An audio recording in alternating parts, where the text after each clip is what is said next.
I'm primarily known as a ceramics artist or sculptor in clay, but I've always done woodworks, sometimes in conjunction, sometimes independently.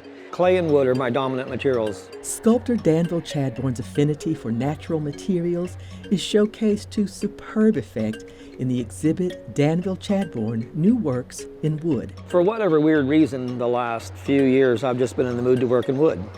It's not a common and popular material today. I mean, it has greater and longer historical reality than it is as a current medium. It's very responsive, and if you know what you're doing and if you're engaged with it. The exhibit features 53 works, ranging from tall freestanding sculptures, to two-dimensional wall panels, to pedestal works, to suspended pieces that suggest movement at any moment.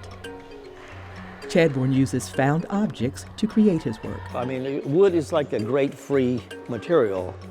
Found pieces of wood, things that I trim off trees.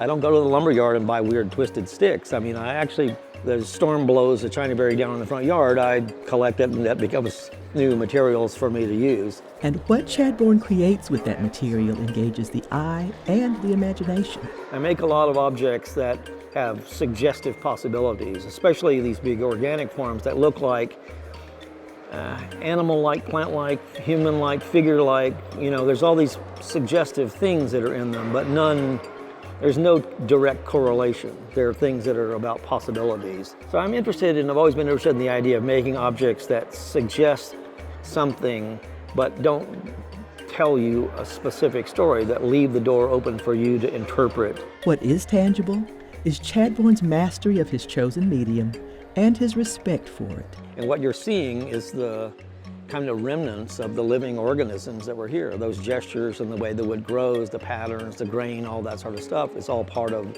that living process that you're seeing some residue. For me, like dealing with wood is like a kind of a reverential connection to the natural world.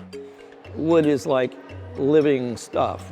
It is an organic reality in our world, and it's very important to our living on the planet. Learn more at danvillechadbourne.com. And if you missed this exhibit, take a virtual tour at irvingartcenter.com.